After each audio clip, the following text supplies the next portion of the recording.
Last question, sir. Sa tingin nyo, nakain na rin ng bulok na sistema si Senator Bongo? We cannot conclude. Hindi naman natin alam because maybe, like nilalaro niya lang, maybe he's afraid of something. Hindi natin masasabi. But, like I said, he has time to redeem. He can do something. Just do something. Say anything. You make a statement. Gawin mo. Kailangan, you have to stand up for what's happening to Davao, what's happening to your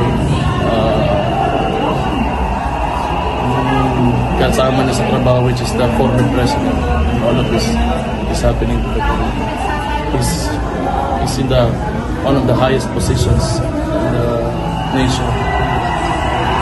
And, kung ano yung lumalabas sa bibig niya will be of significance to the current situation.